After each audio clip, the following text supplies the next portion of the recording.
Car దృష్టి గలవారిని గర్వించిన హృదయం గలవారిని నేను సహింపను.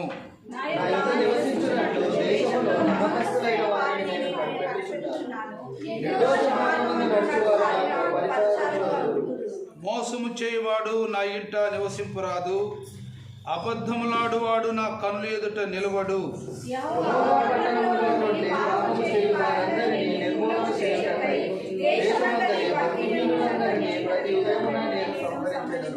దేవుడు తన పరిశుద్ధ వాక్యమును దీవించును గాక. దయచేసి అందరూ కూర్చోండి. వీళ్ళరా మరి ఇప్పుడు వరకు చక్కగా పాటలు పాడాం. మరి లైటు కరెంటు సప్లై లేదు. మరి సాక్ష్యాలు ఎవరైనా ఉన్నారా? సాక్ష్యముల సమయము. దయచేసి సాక్ష్యములు చెప్పేవారు జాగ్రత్తగా ప్రభుకు మహిమ వచ్చినట్లుగా.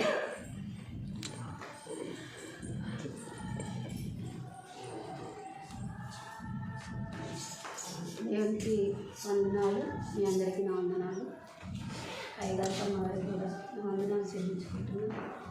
నేను చెప్పబోయే సాక్ష్యం ఏంటంటే, మొన్న తమ్ముడు కేసు పెట్టిండు మా మీద, అక్క చెల్లెల మీద. అది దసరా కానీ చెల్లె వాళ్ళు వస్తే ఇక అందరం ఒక దగ్గర ఉన్నామని చూసి ఓర్వలేక ఇక మాకు ఇల్లు రాసేసినుండేమమ్మ. ఆ ఇల్లు కిరాయి మేము తీసుకుంటాము, ఆ ఇల్లు మేము తీసుకుంటామని చెప్పనిపోతే వచ్చిన తర్వాత చాలా గొడవ చేశారు. తమ్ముడు మరదలు బాగా గొడవ చేసి మాకు రెచ్చగొట్టేలాగా మాట్లాడి, మేము ఇట్లా మీదికి ఇట్లా కొట్టలే కానీ ఇట్లా ఎందుకు అట్లా అంటున్నాం అని అన్నిపోతే వీడియోలు తీసి మా మీదికి వీడియోలు తీసి అది తీసి పిల్లలతో వీడియో చూపించి చెల్లెలకేమో చేతిలో చేసి ఇరిచేసింది, ఏరింది చెల్లె కొడుకుకి. అది నాకేమో మా తమ్ముడు ఇట్లా పట్టి ఇట్లా అందరిని ఇట్లా దొబ్బుకొస్తుంది, భార్య మీద పోకుండా దొబ్బుకొచ్చి నన్ను 2 సార్లు కింద పడేసింది.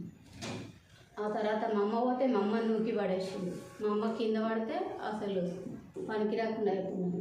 ఆమెను పట్టుకుంది. గొడవలన్నీ చేసిర్రు, అన్నీ చేసింది. మళ్ళీ పోయి పోలీస్ కంప్లైంట్ ఇచ్చి వచ్చింది. మా ఆడబిడ్డలు, మా అత్త, మా ఆడబిడ్డ పిల్లలు అందరు కలిసి మమ్మల్ని కొట్టిరని పోలీస్ కంప్లైంట్ ఇచ్చి వచ్చింది. పోలీసు వాళ్ళు అక్కడ ఆశ్చర్యపోతున్నారు. లెటర్ రాస్తుంది, ఏం రాయాలో ఆమెకు అర్థమవుతలేదు. ఆ లెటర్ ఏం రాయాలని వాళ్ళకి అడుగుతుంది. ఆమె రాసిచ్చింది, మేము రాసిచ్చాం. ఆమె కేసు పెట్టిన తర్వాత మేము కేసు పెట్టినాం. అయితే మళ్ళీ తర్వాత కోర్టు కేసింది. కోర్టు కేసా మీకు కోర్టు కేసు అంటే ఏం భయపడలేదు, ఏడదాకా అయితే ఆడదాకా అని మేము అన్నాం. సరేలే అని కోర్టు కేసింది. కోర్టు కేసిన తర్వాత పోయిన సండే రోజే తెలిసింది మాకు కోర్టు కేసిరని. ఇక మండే రోజు కోర్టు ఉండే పొద్దున్నే కోర్టుకు పోయి వచ్చినాం. మేము ఇక మా అన్న పోతున్నాగా అన్నాడు, మీరు కొట్టలే కానీ కొట్టి నన్ను ఒప్పుకోవాలమ్మా అక్కడ పోయినాక అంటే మేము అనుకున్నాం. కొట్టంది మేము పోతప్పుడే చెప్తున్నాం, మాకు కొట్టందే కొట్టినామని ఎట్లా ఒప్పుకోవాలన్నా, మేము కొట్టలేగా అంటే లేదమ్మా లేకపోతే కేసు చాలా రోజులు ఇస్తారు అన్నాడు. మేము అనుకున్నాము అందరూ మేము చెల్లెళ్ళము, మేము అనుకున్నాం న్యాయం వైపు దేవుడు ఉండు, అన్యాయం వైపు లేడు. అది న్యాయం అయితే మనమే గెలుస్తాం, అన్యాయం అయితే వాళ్ళే గెలుస్తారు అనుకొని కన్నీటితో ప్రార్థన చేసుకొని ఇక ఆటోలో ఎక్కినాము, పోయిన తర్వాత ఇక మాకు అడిగారు మీరు ఎందుకు వచ్చినారు. అమ్మని చూసుకోవడానికి వచ్చినాం, ఎప్పుడన్నా ఒకసారి వస్తామని చెప్పినాము. అయితే మా ఏం పని చేస్తారు ఏంటని అడిగింది లాయర్. తర్వాత వాళ్ళకు కూడా అడిగింది. ఇక అడిగిన తర్వాత మీరు ఎందుకు కొట్టినావు ఆడబిడ్డల్ని, అతను ఎందుకు కొట్టినావు అని అన్నాడు. మా అమ్మనేమో నా కొడుకు కొడతాడు, నువ్వు కేసారు నన్ను చూడడానికి మా అమ్మ చెప్పింది. చెప్తే ఇక లాయర్ వాళ్ళిద్దరిని తిట్టిండు. ఇంకోసారి ఇట్లా చిన్న గొడవ చేసినా మీకు ఇద్దరికి జైలుకి పంపిస్తా అని మా తమ్ముడికి మరదలకి చెప్పింది. చెప్పి ఇక వాళ్ళని పంపించేసిండు. జైలుకి పంపించేస్తా, ఇంకోసారి గొడవ కావద్దు, నా దగ్గరికి రావద్దు కంప్లైంట్ అని. వచ్చిరంటే మీ ఇద్దరు పోతారు జైలుకి అని చెప్పింది. అయితే మేము ఫస్ట్ నుంచి అయినా మా మీద ఫస్ట్ సారి పోలీస్ కంప్లైంట్ ఇచ్చినా మేమే గెలిచినాం. ఎట్లా అంటే మా వైపు దేవుడు ఉండు, న్యాయం ఉంది, ఆమె వైపు అన్యాయం ఉంది. ఫస్ట్ సారి ఆమె ఇచ్చింది, సెకండ్ సారి కూడా ఆమె ఇచ్చింది. మా తమ్ముడికి ఉంది, మాతో కలిసి ఉండాలని ప్రేమ ఉంది, కానీ నాది కలవనివ్వట్లేదు, మా భర్తలు కలవనివ్వట్లేదు. నువ్వు ఎందుకు పోలీస్ కంప్లైంట్ ఇచ్చినావు, ఎందుకు దొరికి వచ్చినావు అని అంటుండు వాడు. ఆ విషయంలో నా బిడ్డ కూడా అల్లుడికి కూడా చెప్పింది, ఇట్లా ఈ పిల్ల మంచిది కాదు, ఇలా బిడ్డ మంచిది కాదు, ఇట్లా అట్లా చేసి పెళ్ళి చేసింది అట్లా ఇట్లా అని. దేవుడు గొప్ప కార్యం నా బిడ్డ పట్ల చేసిండు. దేవుడు బిడ్డను కూడా ఇచ్చిండు తొందరగా.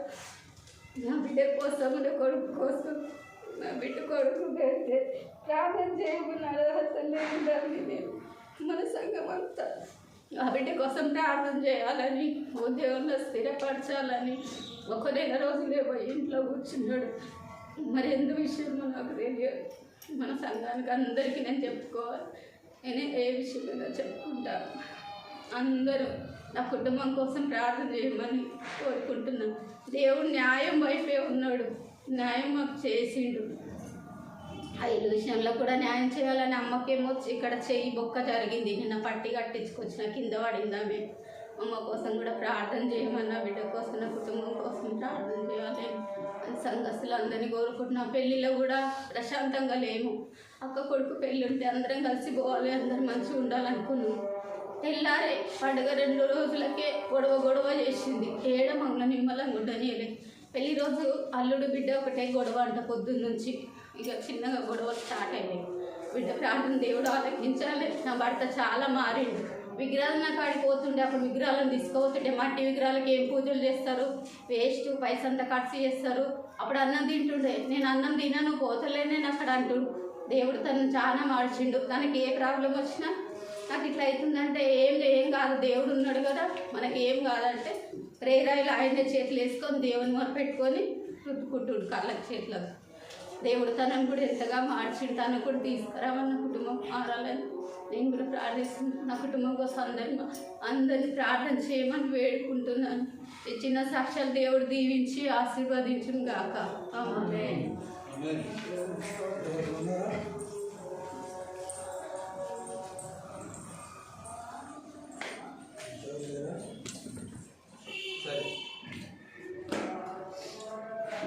చిన్న ప్రార్థన చేసుకుందాం. దయచేసి అందరూ కళ్ళు మూసుకొని ప్రార్థన చేసుకుందాం.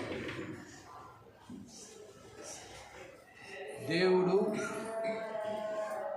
ఎన్నడూ కూడా మనల్ని విడిచిపెట్టడు, కానీ మనమే దేవుణ్ణి విడిచిపెడతామన్నమాట. మనమే దేవుణ్ణి విడిచిపెడతాం, కానీ దేవుడు ఎప్పుడు విడిచిపెట్టాలి, జ్ఞాపకం పెట్టుకో.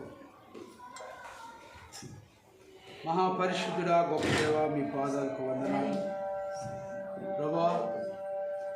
ఇదిగో ఇచ్చిన సాక్ష్యమును బట్టి నీకు వందనాలు ప్రభా. ఇదిగో నాయన అబద్ధపు సాక్ష్యాలు ప్రభా నీ సన్నిధిలో చెల్లవని చెప్పావు ప్రభా. ఇదిగో నాయన దిక్కులేని వారి పట్ల దిక్కు కలిగిన వాడు నాయన మీరే సహాయం చేసి మీ సన్నిధి ఉంచండి ప్రభా. ఇంతవరకు పాటల్లో మంచి ప్రభా, లైటింగ్ లేనప్పటికీ ప్రభా మీరు ఇచ్చినటువంటి స్వరమును బట్టి నీకు వందనాలు. తీసుకొచ్చిన బిడ్డలందరిని బట్టి కూడా మీకు వందనాలు. యేసు నామమును అడిగి ప్రార్థన చేస్తూ ఉన్నాం తండ్రి, ఆమేన్. దయచేసి దేవుని వాక్యం సామెతల గ్రంథము 24వ అధ్యాయం. సామెతల గ్రంథము 24వ అధ్యాయము 10వ వచనము చదువుకున్నాం. శ్రమ దినమున నీవు కృంగిన ఎడల శ్రమ దినమున నీవు కృంగిన ఎడల నీవేమైపోతావు? చేతగాని వాడివి. శ్రమలు ఎవరికి వస్తాయి అంటే మానవుడికే వస్తాయి, పశువులకు రావు, పక్షులకు రావు. యేసు ప్రభుకే శ్రమలు వచ్చినాయి. ఆయన పైన లేనిపోయినవి అన్నీ పెట్టారు. ఎన్నో నెపాలు మోపారు, నేరాలు ఎన్నో మోపారు. సిలువేసేటప్పుడు, సిలువేసే ముందు కూడా ఆయన మీద ఎన్నో నేరాలు మోపారు. లేనిపోయిన అబద్ధాలన్నీ చుట్టి ఆయన దగ్గర తీసుకొచ్చి చెప్పారు. శ్రమలు వస్తాయి. శ్రమలు వచ్చినప్పుడు ఏం చేయాలంటే ప్రార్థన చేయాలి. శ్రమల్లో ఏం చేయాలి? ప్రార్థన చేయాలి. బిడ్డల ద్వారా శ్రమలు వచ్చినప్పుడు, కుటుంబంలో భార్యాభర్తల మధ్య సమస్యలు వచ్చినప్పుడు, శ్రమలు వచ్చినప్పుడు, బంధువుల ద్వారా శ్రమలు వచ్చినప్పుడు ఏం చేయాలంటే ప్రార్థన చేయాలి. ప్రార్థన చేసినప్పుడు దేవుడు నీకు ఒక శక్తి ఇస్తాడు. నీ గుండె కంటే ఇంకా పెద్ద గుండె దేవుడు నీకు ఇస్తాడు, ధైర్యం ఇస్తాడు. అప్పుడు నీలో ప్రార్థన శక్తి ద్వారా, నీ ధైర్యం ద్వారా, దేవుడిచ్చిన బలము ద్వారా నీవు జయించగలుగుతావు అన్నమాట. శ్రమ దినమున కృంగిపోతే,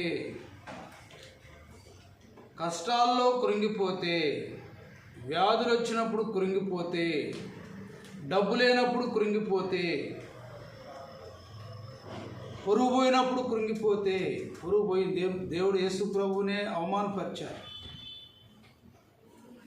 బైబిల్లో మాటలు కాకుండా యేసు ప్రభు అసలు పాపంలోనే పుట్టాడని ఎంతోమంది, చాలామంది వ్యతిరేకులు మాట్లాడారు. స్త్రీ పురుషుడు కలయిక లేకుండా ఒక మనిషి ఎలా పుడతాడు అన్నది కూడా సైన్స్ నెరవేర్చింది. కానీ దేవుళ్ళు అలా జరిగిందో లేదో తెలియదు. ఎంతోమంది ప్రయత్నం చేశారు ఏదో చేయాలని. కాబట్టి పరిశుద్ధాత్మ వల్ల నీవు గర్భం ధరించావన్న మాట ఈరోజు వరకు కూడా నెరవేరుతూనే ఉందన్నమాట. తల్లి అడిగింది అప్పటికి మరియా, నేను పురుషుణ్ణి ఎరగని దాన్ని కదా, నాకు ఎలాగా ఇది జరుగునంటే పరిశుద్ధాత్మ వల్ల గర్భం ధరించావని అన్నాడు దేవుడు. ఇదిగో నీ గర్భంలో నుండి బిడ్డ వస్తున్నాడు, శిశువు రాబోతున్నాడు. ఆయన తన ప్రజలను వారి పాపముల నుండి ఆయనే రక్షిస్తాడు కాబట్టి ఆయనకి యేసు అని పేరు పెట్టాలన్నారు. ఆ తర్వాత వారి గ్రామంలో మరి ప్రజలు ఊరుకుంటారా? లోకులందరూ కాకుల్లాగా మాట్లాడారు. ఏది విడ్డూరమో, అమ్మో అయ్యో అని, ఎంత విడ్డూరం అని చెప్పి అప్పుడు కూడా మరి కృంగిపోలేదు. దేవుడు మాట్లాడాడు. ప్రదానం చేయబడినటువంటి యోసేపుతో దేవుడు మాట్లాడాడు. యోసేపును శోధించబడ్డాడు. రహస్యముగా విడనాడాలనుకో, బాగా హై టెన్షన్ అయిపోయింది ఆ కుటుంబంలో. ప్రదానం చేయబడినటువంటి దంపతులు. శ్రమలు ఎవరికి వస్తాయి అంటే దేవుని బిడ్డలకే వస్తాయి. జాగ్రత్త, లోకంలో ఇంకెవరికి రావు.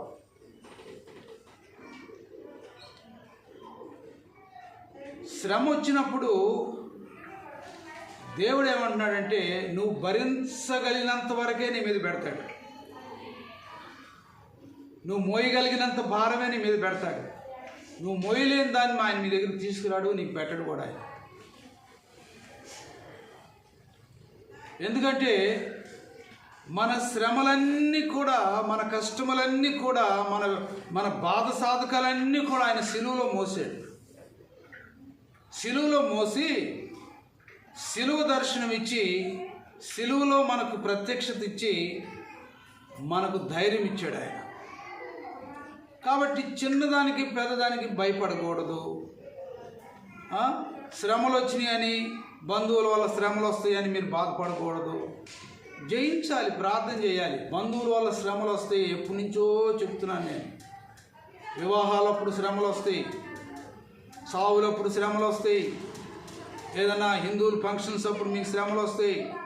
అప్పుడు కృంగిపోకుండా ధైర్యంగా ఉండి నోటితో చెప్పగలిగినటువంటి ధైర్యము కావాలి. అప్పుడు దేవుడు నీతో ఉండి నీ ప్రార్థన దేవుడు ఆలకిస్తాడు.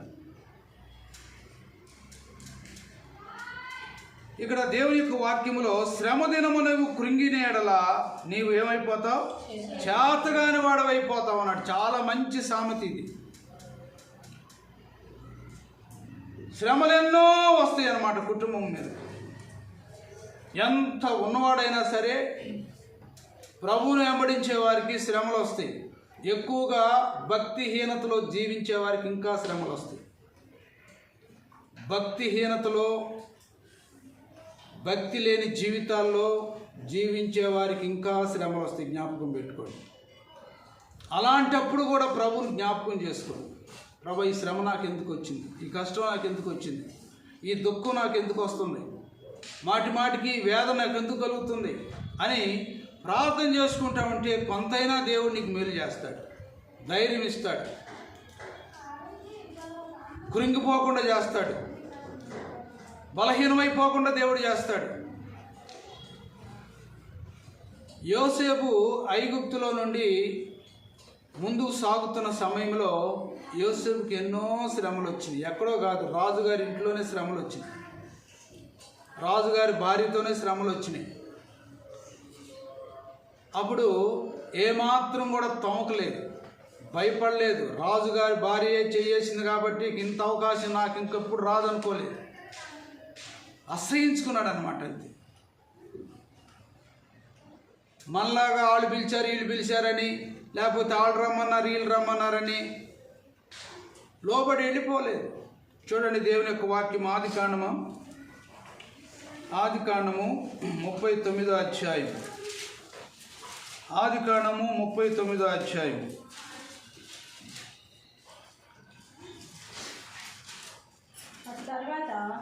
7వ వచనము. అటు తరువాత అతని యజమాని భార్య యోసేపు మీద కన్ను వేసి తనతో శయనించమని చెప్పెను. ఒప్పక నా యజమానుడు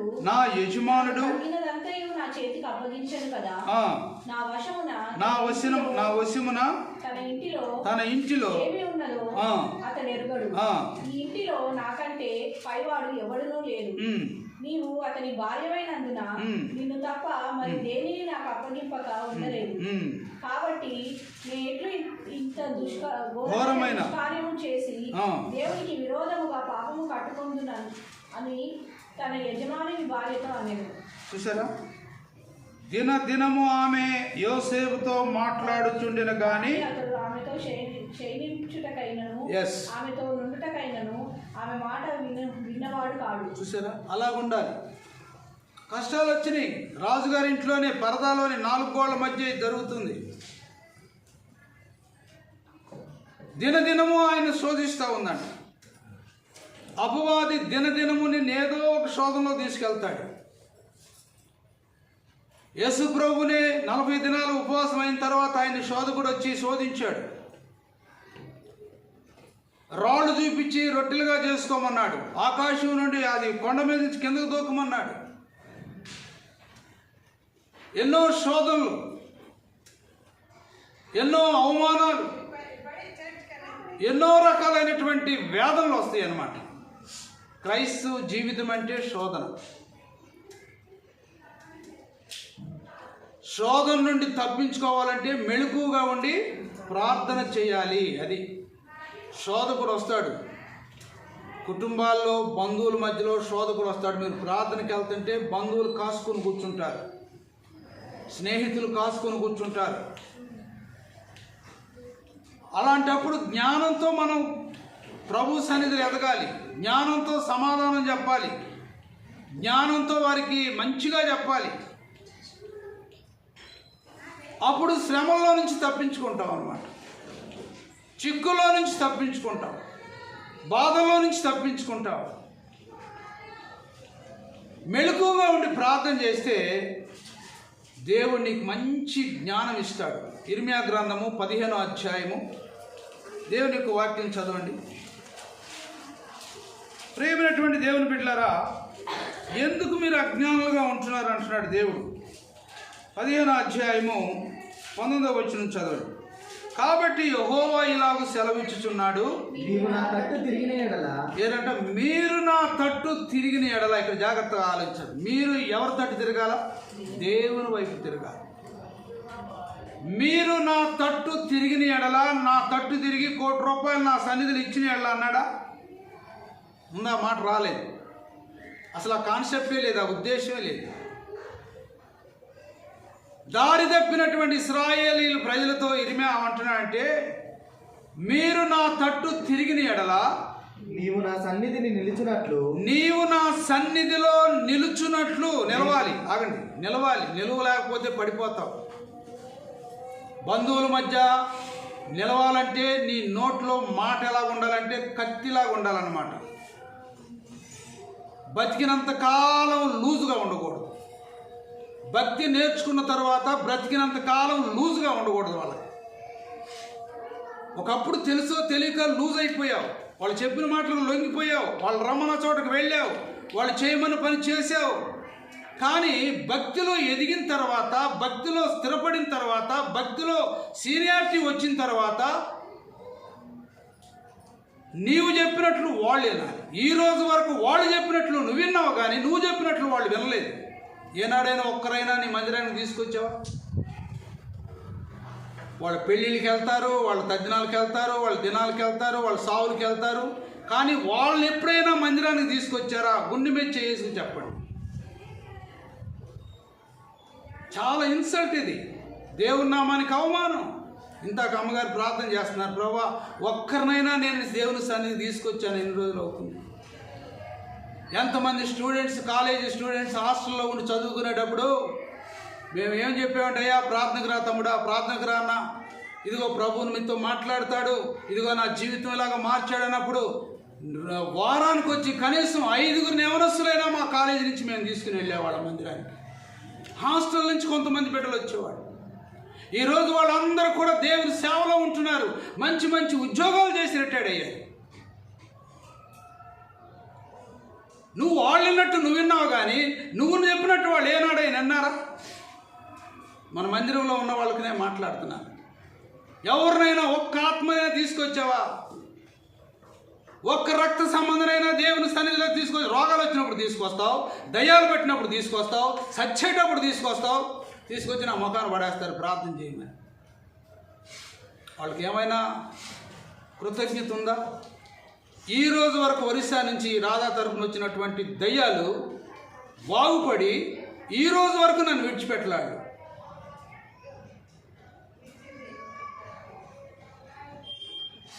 ఎందుకంటే నీలో శక్తి ఉండాలి, నీలో పవర్ ఉండాలి. ఊరికి బ్రతికినంత మాత్రానే మనిషి కాదు. బ్రతికిన చేప చెరువు కంటే ఎదురెళ్ళిద్దంట. సముద్రంలో బ్రతికిన చేప సముద్రానికి ఎదురెదిద్దంట. చచ్చిన చేప అయితే ఆ నీళ్ళతో పాటు కొట్టి ఒడ్డున పడేసింది. ఎందుకంటే చచ్చింది అనమాట, చచ్చిందని లెక్కలేదు. బ్రతికున్న పేరు మాత్రమే కానీ సజీవం లేనటువంటి వారు, జీవం లేనటువంటి వారు అన్నమాట. ఇక్కడ భక్తుడు ఏమో రాస్తున్నాడు చూడండి, నా తట్టు తిరిగిన ఎడల నీవు నా సన్నిధిని నిలుచున్నట్లు నేను నిన్ను తిరిగి రప్పిస్తాను. ఏవి నీచములో ఏవి ఘనములో నీవు గుర్తుపట్టిన ఎడల నీవు గుర్తుపట్టాలా? ఏం కావాలి? గుర్తుపట్టాలి. గుర్తుపట్టట్లేదన్నమాట. హవ్వ గుర్తుపట్టలేకపోయింది. సైతాను మాట, దేవుని మాట మధ్యలో 2 మాటల్లో వ్యత్యాసం ఏంటో గుర్తుపట్టలేకపోయింది, గమనించలేకపోయింది. హవ్వని, ఆదాముని దేవుడు ఎంత ప్రేమించాడండి, ఎంత వాటికి సౌకర్యం ఇచ్చాడు, ఎంత కంఫర్ట్ ఇచ్చాడు వాళ్ళకి లోపల. కానీ గుర్తుపట్టిందా? ఏమన్నాడు? అమ్మా ఇదిగో ఈ పండు మాత్రం తినద్దు, అన్ని పండ్లు తినమన్నాడు. సరే కనీసం అయ్యా ఈ పండు ఎందుకు తినొద్దు అని అడిగిందా? అంత జ్ఞానం లేదు కదా, జ్ఞాన వివేచాలు లేవు కదా వాళ్ళకి. అంతే చెప్పాడు, అంతే విన్నదన్నమాట. తర్వాత అపవాది వచ్చాడు ఒకడు, నీ వెనకమాలే తిరుగుతున్నాడు, అవి వెనకమాలే ఉన్నాడు. వాడు కూడా దేవుని ఎరిగినటువంటి వాడే, దేవునితో సహవాసం చేసినటువంటి వాడే. కానీ ఈ మాట అయితే ఎప్పుడు చెప్పాడో అక్కడ బాగా గుర్తెరిగింది. ఓహో, వీళ్ళిద్దరిని కనుక మోసం చేయాలంటే, హవ్వను మోసం చేయాలంటే, హవ్వకి ఆదాముకి దేవుడికి మధ్య వైరం పెట్టాలంటే ఈ పండు తినేటట్లుగా చేయాలని కంకణం కట్టుకుందన్నమాట. అలాగనే జరిగింది. అలాంటి మాటలు చూడండి, ఆదికాండం 3వ అధ్యాయంలో హవ్వని ఎంతగా ప్రేరేపణ చేసి, కొన్నిసార్లు నీ బంధువులు కూడా నిన్ను అలా మాయ మాటలు చేస్తున్నారన్నమాట, మాయలో పడేస్తున్నారన్నమాట.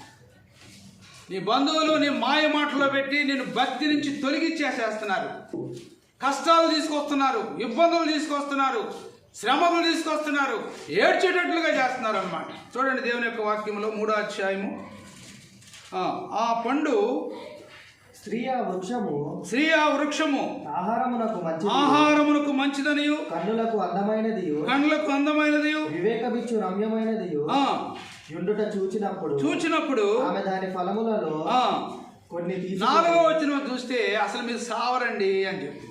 ఏమని చెప్పింది? అందుకు సర్పము, అసలు మీరు సావనే సారరు. అదే దీనిదేముంది, ఒక్క ఆదివారం ప్రార్థనకి వెళ్ళకపోతే ఏం పోయిందిలే.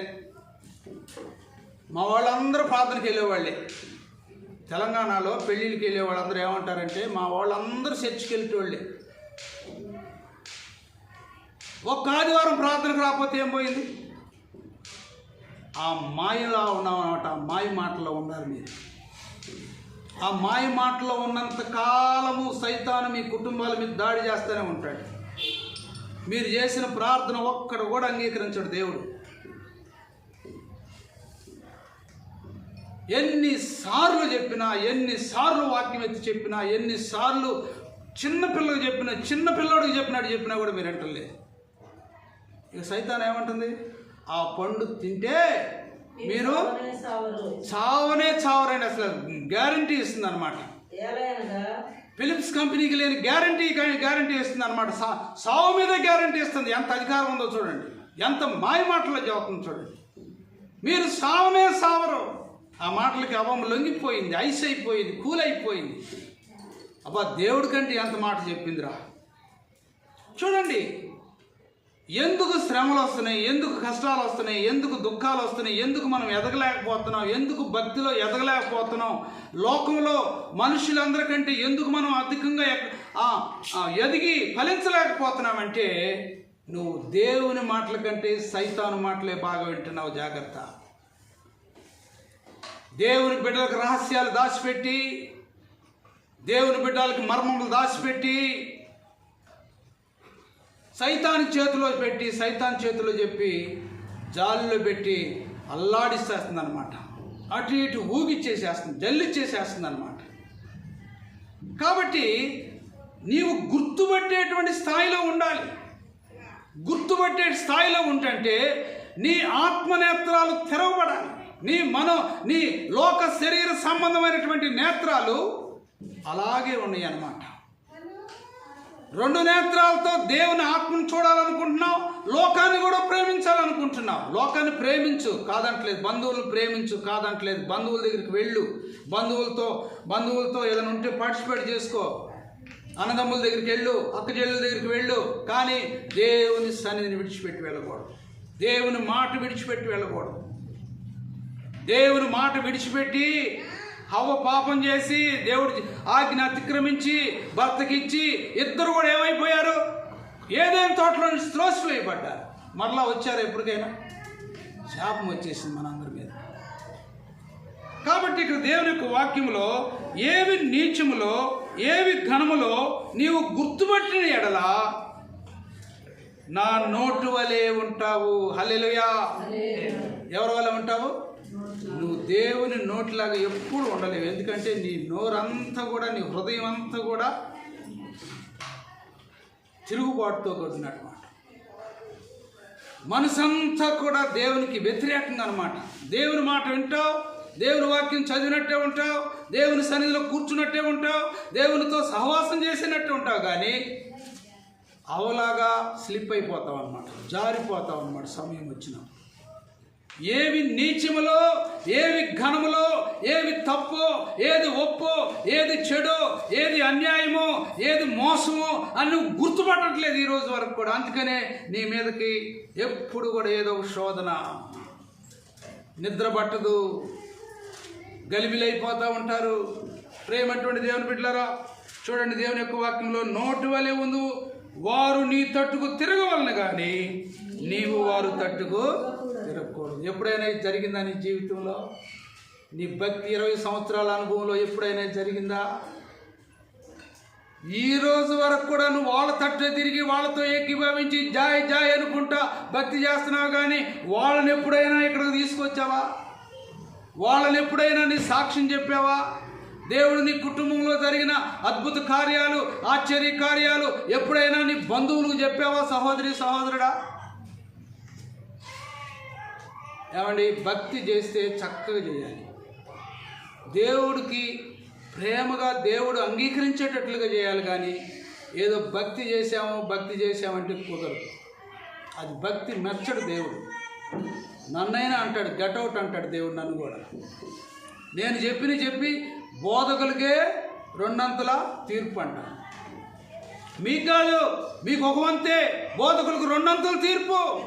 నేను బోధ చేసి నేను చేసిన ఇవన్నీ చేస్తే, నేను బోధ చేసి కలుదాగొస్తే, నేను బోధ చేసి ఏదో ఇంకొక దాంట్లో నేను చేయబెడితే, ఎంతమంది పేపర్లో యూట్యూబ్లో రావట్లేదు, దేవుని సేవకులు అలా చేశారు ఇలా చేశారు, డబ్బు తినేశారు, ఇదిగో అక్కడ చర్చికి వచ్చిన అమ్మాయిలతో ఇదిగో అలాగా బిహేవ్ చేశారని ఎన్ని సాక్ష్యాలు రావట్లేదు.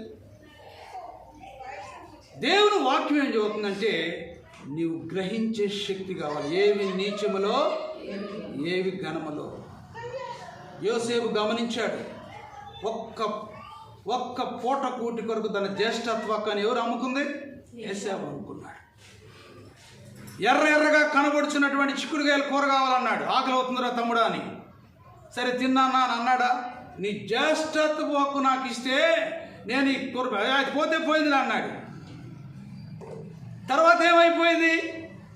జ్యేష్ఠత్వకును పోగొట్టుకున్నాడు. కాబట్టి యోసేపు ఒక్క 5 నిమిషాలు 2 సెకండ్ల కోసం తన జీవితాన్ని పాడు చేసుకోలేదు.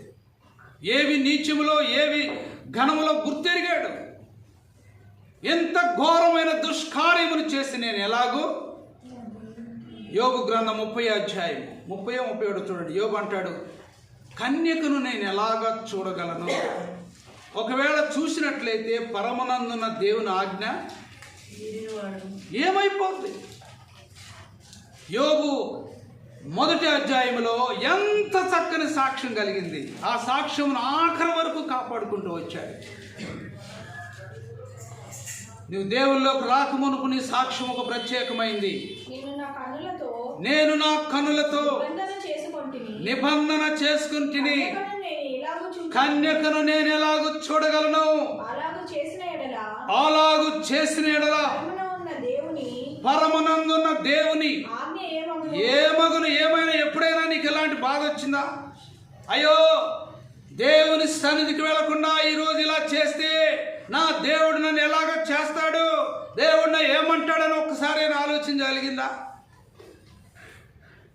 ప్రియురా చూడండి, భక్తి చేస్తే చక్కగా భక్తి చేయాలి. దేవుని సన్నిధి అంటే దేవుని సన్నిధే, వాక్యం అంటే వాక్యమే. అలాగా చేసి మీరు చూడండి, దేవుడు మీ ప్రార్థన ఎందుకు ఆలకించడం? దేవుడు మీకు ఎందుకు ఆకాశవాక్యులు విప్పడో? దేవుడు మీకు ఎందుకు కార్యాలు చేయడో? దేవుడు మీ బిడ్డలను ఎందుకు మార్చడో? దేవుడు మీకు కావలసిన ఎందుకు ఇవ్వడో? నా యందు మీరును మీ యందు నా మాటలను నిలిచి ఉంటే మీకు ఏది కావాలో అది అడగండి అంటున్నాడు దేవుడు. అడిగావా? ఆయనలో లేకుండా, ఆయనతో సహవాసం చేయకుండా, ఆయన మాట వినకుండా, ఆయన చెప్పినట్లుగా చేయకుండా, నీ ఇష్టానుసారంగా నీ ఆలోచనసారంగా నువ్వు చేస్తూ నాకు అది కావాలి ప్రభా, ఇది కావాలి ప్రభా, కోట్లు కావాలి ప్రభా, బంగ్లాలు కావాలంటే ప్రభా ఇస్తాడు దేవుడు? న్యాయమేనిది? నిబంధన చేసుకున్నాడు అయోబు. పరమనందున్న దేవుని యొక్క ఆజ్ఞ ఏమైపోవాలి? ఏమండి, చాలామంది భక్తులు కళ్ళు మూసుకుని మాట్లాడతారు. ఎందుకో తెలుసా? వాళ్ళకి అలవాటు అయిపోయింది. అట్లా అవసరమైతేనే కళ్ళు తెరుస్తారు, లేకపోతే ఎవరిని ఎదురు మనుషులతో మాట్లాడేటప్పుడు కూడా కళ్ళు తెరవరు, కళ్ళు మూసుకుంటారు, అప్పుడప్పుడు తెరుస్తూ ఉంటారు. నేను నిబంధన చేసుకున్నాను. నిబంధన చేసుకున్నావా జీవితంలో ఎప్పుడైనా? తర్వాత చూడండి, దేవుని యొక్క వాక్యం ఇర్మియా గ్రంథంలోనే, నీవు వారి తట్టు తిరగకూడదు, అప్పుడు నిన్ను ఈ ప్రజలను పడగొట్టదాలని ఇత్తడి ప్రాకారములుగా నేను నియమించెదను. నిన్ను రక్షించుటకును నిన్ను విడిపించుటకును నేను నీకు తోడై ఉన్నాను కనుక మీ మీద యుద్ధము చేదురు కానీ నిన్ను జయించుకుపోదురు. యెహోవా సెలవిస్తున్నాడు, దుష్టుల చేతిలో నుండి నిన్ను విడిపించేదను, బలత్కారముల చేతిలో నుండి విమోచించేదను. శ్రమ దినాల్లో కృంగిపోతూ ఉంటారు. అమ్మో శ్రమలు వచ్చేసినాయి, అమ్మో బాధలు వచ్చినాయి, అమ్మో శ్రమలు బాధలు ఎందుకు వస్తున్నాయి? ఎందుకు కృంగిపోతున్నావు? ఎందుకు వస్తున్నాయి బాధలు? ఎందుకు వస్తున్నాయి శ్రమలు? ఎందుకు వస్తున్నాయి కష్టాలు? ఎందుకు వస్తున్నాయి దుఃఖం? ఎందుకు వస్తుంది? ఆయన నోటిలాగా ఉండాలనుకుంటున్నావా? ఆయన చెప్పినట్టు చేయాలనుకుంటున్నావా? నీవు వారు నీ తట్టు తిరగవాలి కానీ నీవు వారి తట్టు ఎన్నిసార్లు అలా చేస్తావు? ఎన్నిసార్లు అలాగ వెళ్ళిపోతావు? ఎప్పుడైనా వాళ్ళని తీసుకొచ్చా ఈ ఆదివారం మా ప్రార్థనకు రండి, ఇదిగో మా మీటింగులు జరుగుతున్నాయి, 2 రోజులు వచ్చి వాక్యం వినాలని నేను అన్నవా, వస్తారేమో చూడు, ₹1,00,000 ఇస్తాను ఎవరిని తీసుకొస్తే నేను. నిన్ను మాత్రం లాగుతారు. చీర పెట్టి, సార పెట్టి, సొక్కా ప్యాంటు పెట్టి, మంచి గాజులు వేపించేయడం చేయడకి బాగా లాగుతారు నిన్ను. కానీ వాళ్ళని ఒక్కరోజు తీసుకొస్తావు, ₹1,00,000 ఇస్తా, తీసుకుని 2 రోజులు వాక్యం ఉంది. జ్ఞానం కావాలండి, బుర్ర కావాలి. దేవుని దుఃఖపరచకూడదు, దేవుని వాక్యాన్ని దుఃఖపరచకూడదు. ప్రార్థన చేసుకుందాం. దేవుడు తన వాక్యాన్ని దీవించుగా. ప్రార్థన చేయండి, కళ్ళు మూసుకు ప్రార్థన చేయి. ప్రభా, ఇదిగో ఎన్నిసార్లు వాక్యం వింటున్నా కానీ నా మనసు ప్రభా, నా బుర్ర అయ్యో అలాగనే వెళ్ళిపోతుంది ప్రభా, ఇలాగనే వెళ్ళిపోతుంది ప్రభా. నేను వారి తట్టు తిరుగుతున్నాను కానీ చేయి నోరు తీసి ప్రార్థన చేయి. ఊరికినే మన మోగదు కూర్చున్నట్టు కూర్చోమాక. చేయి నోరు తీసి ప్రార్థన చేయి. దేవుడు క్షమించి నువ్వు నీ జీవితంలో దేవుడు కార్యాలు చేస్తాడేమో. చేయి ప్రార్థన చేయండి. ప్రభా, మమ్మల్ని ఎంతకాలం నాయన నీ వాక్యం వింటున్నాం కానీ శ్రమలు వచ్చినప్పుడు కృంగిపోతున్నాం ప్రభా, శ్రమలు వచ్చినప్పుడు చచ్చిపోవాలనుకుంటున్నాం ప్రభా, శ్రమలు వచ్చినప్పుడు ఇల్లు వరకు వదిలిపెట్టి పరిగెత్తాలనిపిస్తూ ఉంది ప్రభా. ఈ జీవితం ఎందుకు అనిపిస్తూ ఉంది నాయన ప్రభా. ఇదిగో ఏవి మాన్యంలో, ఏవి నీచములో, ఏది మంచిదో ఏది చెడో గుర్తుపట్టే స్థాయిలో మీరు మమ్మల్ని తీసుకురా ప్రభా. నాయనా, మా నోరు సైతాన్ని మూసేసాడు ప్రభా. దేవా, ఇదిగో నాయన మోగోళ్ళలాగా కూర్చుంటున్నాం తండ్రి. నోరు మీద ప్రభా వాడు ముద్రలు వేసేసాడు ప్రభా. ఆ ముద్రలు ఓపెన్ చేయండి నాయన. దేవా, ఇదిగో నాయన ప్రభా, వారు మా తట్టు తిరగాలి కానీ మేము వారి తట్టు తిరగకుండా సహాయం చేయండి ప్రభా. ఇకనైనా మీరు మాకు భయం దయచేయండి ప్రభా. ఎంత ఘోరమైన దుష్కార్యము చేసి దేవుని సన్నిధిని ఎలాగా నేను పోగొట్టుకోవాలి అని యోబు ఎంత చక్కగా మాట్లాడు. ఓ పరిశుద్ధుడైన తండ్రి, దయగలిగిన మా ప్రభా, నీ పాదములకు వందనాలు ప్రభా. ఈ వాక్యం బిడ్డల హృదయంలో ప్రభా పని చేయనట్లుగా సహాయం చేయండి ప్రభా. ఇదిగో నాయన వారు ఎక్కడ నాయన ఇదిగో అలాగ చెప్పారు ఇలాగ చెప్పారు అనుకోకుండా ప్రభా, ఇది మా కొరకే ప్రభా, ఇది మా భవిష్యత్తు కొరకే, మా క్షేమం కొరకే దేవుని సేవకులు వర్తమానం ఇచ్చారన్నటువంటి మంచి గ్రహింపు వారికి దయచేయండి ప్రభా. ఎవరు కూడా నొచ్చుకోకుండా గ్రహించి దాని ప్రకారంగా నడుచువాడు ప్రభా మీరు కోరుకుంటున్నారు. మీరే సహాయం చేసి నడిపించినారు. యేసు నామమున అడిగి ప్రార్థన చేస్తున్నాము తండ్రి, ఆమేన్. పల్లవి